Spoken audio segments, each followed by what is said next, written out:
ఈరోజు మనం పులిహోర చేసుకుందాం. చింతపండు పులిహోర చాలా టేస్టీగా ఉంటుందండి. టెంపుల్ స్టైల్ పులిహోర చేద్దాం. ప్యాన్ తీసుకున్నాను. ప్యాన్ వేడైంది. ప్యాన్లో శనగపప్పు మినపప్పు తీసుకుంటున్నాను. 2 టేబుల్ స్పూన్స్ శనగపప్పు మినపప్పు.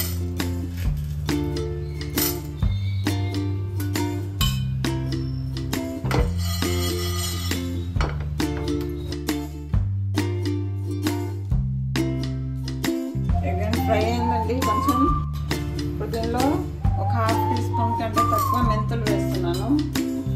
1/2 టీ స్పూన్ ఆవాలు ఇవి కూడా ఫ్రై చేసుకోవాలి. 1 టీ స్పూన్ నువ్వులు ఫ్రై అయ్యింది. నువ్వులు కూడా చిప్పట్లాడుకుని ఇప్పుడు స్టవ్ ఆఫ్ చేస్తున్నాను. ఇప్పుడు ఇది చల్లగా అయినాక గ్రైండ్ చేసుకుందాం. దీన్ని పౌడర్ చేసుకోవాలి. చింతపండు తీసుకున్నాను, దాని జ్యూస్ తీసుకున్నాను. అది ఇప్పుడు వేడి చేసుకోవాలి. గుజ్జు చిక్కగా చేసుకోవాలి.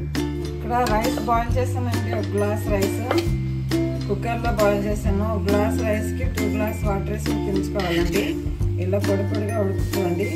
దీనిలో రైస్ ఉడికేటప్పుడు కొంచెం ఆయిల్ వేసుకోండి. ఇట్లా పొడి పొడిగా ఉడుకుతుంది. ఫ్రై చేసుకున్నాం కదా శనగపప్పు మినపప్పు ఆవాలు జీలకర్ర ఇంకా నువ్వులు ఆ పొడి కింద వేసుకుంటాం. అలాగే కొంచెం సాల్ట్ ఎక్కువ వేయద్దండి. సాల్ట్ కొంచెమే. మళ్ళీ మనం చింతపండులో కూడా వేసుకుంటాం సాల్ట్. 1 టేబుల్ స్పూన్ పల్లి ఆయిల్.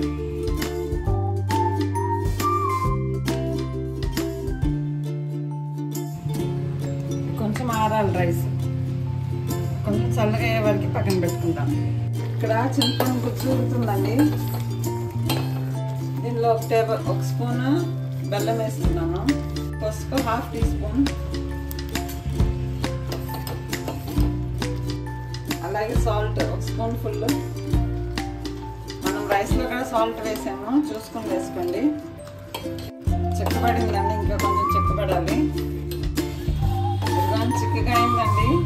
ఇంతవరకు ఉడికించుకోవాలి. ఇప్పుడు ఇది పక్కన పెట్టుకుందాం. ఇక్కడ ప్యాన్ తీసుకున్నాను. ప్యాన్లో పల్లి ఆయిల్ వేసానండి. పల్లి ఆయిల్ అన్నా నువ్వుల ఆయిల్ అన్నా తీసుకోవచ్చు అండి. నూనెలన్నా పల్లి నూనె తీసుకోవచ్చు. ప్యాన్ వేడైంది. ఇప్పుడు దీనిలో పల్లీలు వేసుకోవాలి. ఫస్ట్ పల్లీలు ఫ్రై చేసుకోవాలండి. ఇది ఆల్రెడీ ఫ్రై చేసిన పల్లీలు అనేది నేను వేసుకోవాలి. దీనిలో శనగపప్పు మినపప్పు 1 స్పూన్ వేస్తున్నాను. లో ఫ్లేమ్లో ఫ్రై చేసుకోవాలండి. మాడకుండా ఫ్రై చేసుకోవాలి. పులిహోర మొత్తం తాలింపులోనే ఉంటుంది టేస్ట్. 1 గ్లాస్ రైస్తోనే చేస్తున్నానండి. ఎక్కువ తీసుకుంటే క్వాంటిటీ పెంచుకోవాలండి. చింతపండు క్వాంటిటీ కూడా పెంచుకోవాలి.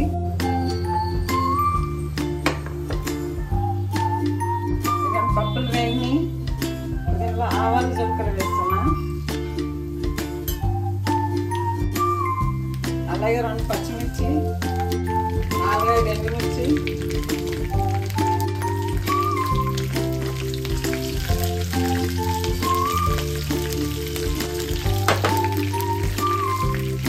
కరివేపాకు.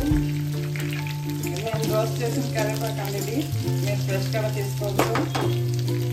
కొంచెం పసుపు,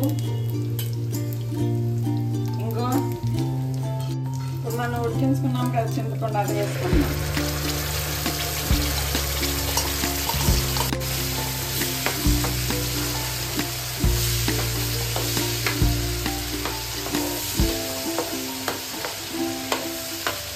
అంతే, ఆల్రెడీ ఉడికించుకుంటే కదండి. అంతే, ఆయిల్ పైకి వెళ్ళే వరకు ఒక 2 మినిట్స్ ఉడికించుకుని స్టవ్ ఆఫ్ చేసుకుంటాం. అప్పుడు ఈ తాలింపు మొత్తం మనం అన్నంలో కలుపుకోవాలి. ఇలాంటిది రైస్లో కలుపుకుంటాం.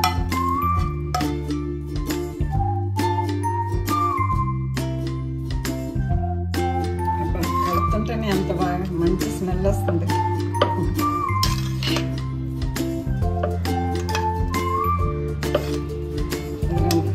ఇలా ఈజీగా చేసుకోవచ్చు అండి పులిహోర. చాలా టేస్టీగా ఉంటుందండి. మనం కావాలంటే గుజ్జు అలా చేసుకుని పెట్టుకోవచ్చు అండి. పెట్టుకుని ఫ్రిడ్జ్లో పెట్టుకుంటే మనం ఎప్పుడు కావాలంటే అప్పుడు రైస్లో కలుపుకోవచ్చు. చింతపండు పులిహోర రెడీ.